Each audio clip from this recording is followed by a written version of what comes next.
Bienvenue à nouveau dans l'univers de Potager Maestro. On est vraiment ravis de partager ce moment jardinage avec vous. Aujourd'hui, on se penche sur un légume assez populaire, non? Le brocoli. Son petit nom savant, c'est Brassica oleracea var. Italica. Tout à fait. Paraît qu'une vient de Sicile et que les Romains, déjà, ils ont raffolé. C'est exact. Et franchement, il a de quoi plaire. Souvent, il est plus facile à réussir que le chou-fleur, par exemple. Ah oui. Oui, et puis nutritionnellement, c'est une pépite. Très peu de calories, on parle de 25-37 kilocalories pour 100 grammes, mais alors plein de vitamines, de minéraux. D'accord. C'est une plante bisannuelle, donc elle vit sur 2 ans en théorie, et elle s'adapte bien à nos climats tempérés, quoi. Bon, alors le défi, c'est comment on fait pour avoir de beaux brocolis bien verts dans son potager? C'est un peu notre mission là, vous donner les astuces clés. C'est ça, du début à la fin. Alors, on commence par choisir, j'imagine. Il y a différents types. Oui, en gros, on peut dire qu'il y a 2 grandes catégories. Ok. D'abord, les variétés dites annuelles ou précoces. Le calabrese vert, c'est un bon exemple. Calabrese, d'accord. Voilà. Lui, il forme une grosse tête principale et son cycle dure à peu près 4 mois. C'est pas mal pour commencer. Idéal débutant donc. C'est ça. Et puis, t'as les brocolis âgés. On les appelle aussi parfois brocolis asperges. Ah, Oui, comme le Early Purple Sprouting. Eux, c'est différent. Ils produisent plein de petites têtes, mais sur une période beaucoup plus longue.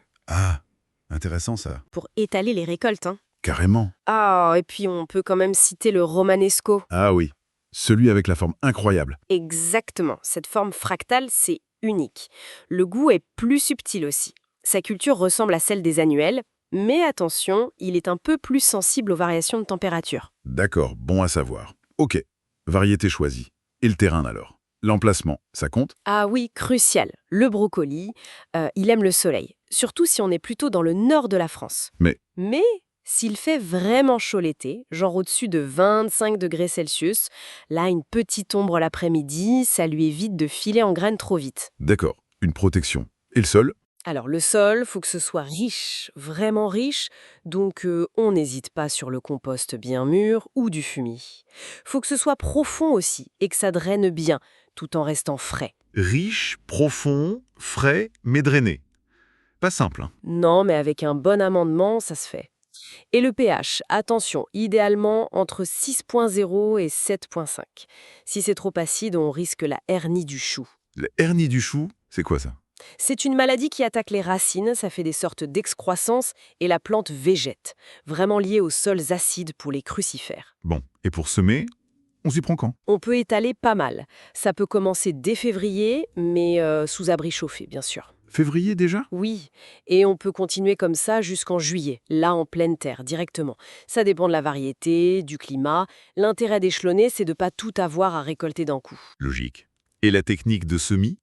Alors, sous abri, le plus simple, c'est en godet. 1 ou 2 graines par pot, à 1 ou 2 cm de profondeur, pas plus. D'accord. Faut une température assez douce, entre 15 et 25 degrés Celsius, c'est l'idéal.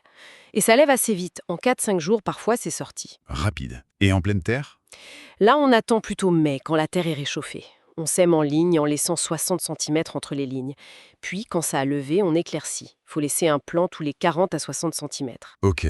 Et le repiquage des plants qu'on a fait en godet? Quand ils ont 3 ou 4 vraies feuilles, c'est le bon moment. Ça fait à peu près 4 à 6 semaines après le semis. Une astuce? Oui. Si on achète des plants tout faits en jardinerie, souvent la motte est un peu sèche. Un bon trempage avant de planter, ça aide. Ah, pas bête. Et on plante plutôt quand il fait un peu gris ou le soir. On enterre la base de la tige un tout petit peu, ça stabilise bien le plant. Et l'espacement final, c'est 60 cm en tous sens. Bon, ils sont en terre. L'entretien maintenant. L'eau, j'imagine? Primordial. Le brocoli, il a besoin d'un sol qui reste frais. Mais attention, frais, ça veut pas dire détrempé, hein. Le juste milieu. Voilà, et on arrose bien aux pieds. Surtout pas sur les feuilles, ça favorise les maladies comme le mildiou. Et le paillage, utile? Ah oui, très utile. Une bonne couche, 5 à 8 cm, de paille, de foin sec, même des tontes de gazon séchés. Ça garde l'humidité, ça limite les mauvaises herbes, c'est top. Nickel. Et binage? Oui, un petit coup de binette de temps en temps pour aérer la surface et enlever les concurrentes, ça fait pas de mal. Et côté engrais, il est gourmand. Oui, il est gourmand. Mais attention, faut pas trop forcer sur l'azote. Ok. Pourquoi? parce que trop d'azote, ça va faire beaucoup de feuilles, de très belles feuilles d'ailleurs, mais au détriment de la tête de brocoli. D'accord, faut trouver l'équilibre. Une suggestion? Un petit coup de pouce avec du purin d'ortie dilué à 10% par exemple, au milieu de la culture, ça peut être bien. Tu parlais de rotation tout à l'heure, pour les hernies du chou. C'est important? Essentiel. Pour tous les choux d'ailleurs. Il faut vraiment attendre 4 ou 5 ans avant de remettre des brocolis ou d'autres crucifères au même endroit dans le potager. D'accord, 4-5 ans, c'est long. Oui, mais c'est nécessaire pour casser le cycle des maladies et des ravageurs spécifiques. L'idéal, c'est de les planter après des légumineuses, comme les pois ou les fèves, qui enrichissent le sol en azote. Bon plan, ça. Et après le brocoli? On peut mettre des légumes racines, type carottes, panais, ça marche bien. Et le voisinage? Des bons copains pour le brocoli? Oui, il aime bien la compagnie de la betterave, du céleri, du concombre, même de la pomme de terre. Et pour éloigner les bébêtes? Ah, là, les plantes aromatiques sont nos amis. La mélisse, la sauge, le romarin, l'aneth. Ou alors des fleurs comme les œillets d'Inde. Certains disent que la tomate aussi a un effet répulsif. Parlons-en des maladies et des petites bêtes. Faut surveiller quoi en priorité? Alors, côté maladie, il y a le mildiou. On voit des taches un peu brunes sur les feuilles et en duvet blanc dessous. C'est souvent lié à trop d'humidité. Donc bien espacer les plants et arroser au pied, ça aide. Exactement. Il y a aussi l'oïdium, cette espèce de poudre blanche qui apparaît quand il fait plutôt sec et chaud. Et la hernie, on en a parlé, liée au sol acide. Et les insectes? Lesquels sont les plus courants? Les chenilles. Surtout la pierrite du chou, le papillon blanc. Et les noctuelles, des chenilles plutôt grises ou vertes. Elles peuvent faire de gros dégâts. Et on fait quoi? Le plus simple et écolo, c'est l'inspection régulière. On regarde sous les feuilles et on enlève les œufs ou les chenilles à la main. Faut avoir l'œil. Oui. Sinon, en cas de grosses attaques, on peut utiliser le Bacillus thuringiensis.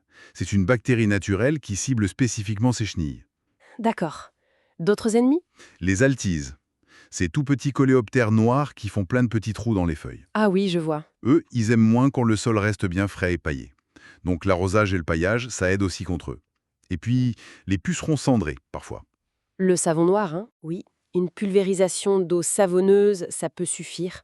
Ah, et bien sûr, attention aux limaces et escargots, surtout quand les plants sont jeunes et tendres.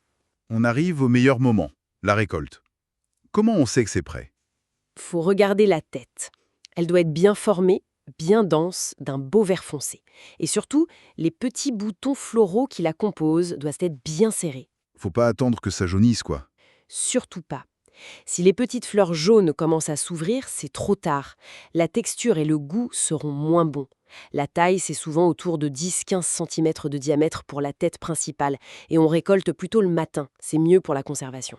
Et on coupe comment? On coupe la tige principale, mais pas au ras du sol. On laisse environ 5 cm de tige sous la tête. Pourquoi? Parce que souvent, ça encourage la plante à développer des jets secondaires, des petites têtes qui vont pousser sur les côtés. Ça permet de prolonger un peu la récolte. C'est malin. Ah, super astuce, ça. Et pour le conserver? Frais, ça tient 4 ou 5 jours au réfrigérateur, idéalement dans un sachet perforé ou en lange humide. Et si on en a beaucoup? Alors là, congélation. C'est parfait. Il faut juste le blanchir avant. Blanchir, oui. Oui, on le plonge 2-3 minutes dans l'eau bouillante, puis tout de suite dans l'eau glacée pour stopper la cuisson. Ça préserve la couleur et la texture. Après, au congélo, et ça tient facile 10-12 mois. Nickel. Et tu parlais de lactofermentation. Ah oui, c'est une méthode de conservation ancestrale super intéressante. Non seulement ça conserve très bien, mais ça enrichit même le brocoli en vitamine B et en probiotiques. C'est excellent pour la santé et ça donne un petit goût acidulé très sympa. Ça donne envie d'essayer. Faut vraiment insister là-dessus. Le brocoli qu'on cultive soi-même, c'est un concentré de bienfaits. Vitamine C, vitamine K, B9, les folates, des antioxydants. C'est vraiment un super aliment qu'on a dans son jardin. Clairement. Et finalement, en suivant ces conseils, on voit que cultiver ces brocolis, c'est tout à fait accessible, même si on débute. Et c'est gratifiant, hein? Ah oui, le plaisir de récolter ses propres légumes. Lancez-vous, franchement, ça vaut le coup. Et notre petite suggestion, pour aller plus loin, pourquoi ne pas tenter la lactofermentation cette année? Une belle façon de conserver vos récoltes et de découvrir de nouvelles saveurs. Voilà pour notre exploration du brocoli. Pour aller plus loin, comme d'habitude, dans les notes qui accompagnent ce podcast, vous trouverez des liens essentiels vers un article, des vidéos aussi qui complètent tout ça. Un immense merci à vous, chers auditeurs, jardiniers passionnés, maraîchers fidèles, pour votre écoute et votre confiance. Merci à tous. Vous pourrez bien sûr retrouver cette discussion sur YouTube, mais aussi sur des plateformes de podcast habituelles, Spotify, Amazon Music, Deezer, Podcast Addict et plein d'autres. N'oubliez pas non plus, si ça vous dit, de faire un tour sur la page Facebook de Potager Maestro. Oui, Et bien sûr, le site potagermaestro.fr regorge d'articles sur le potager, alors n'hésitez pas à y jeter un œil. plein de ressources. Voilà. On vous dit à très bientôt pour une nouvelle émission dans l'univers passionnant du jardinage avec Potager Maestro. À bientôt.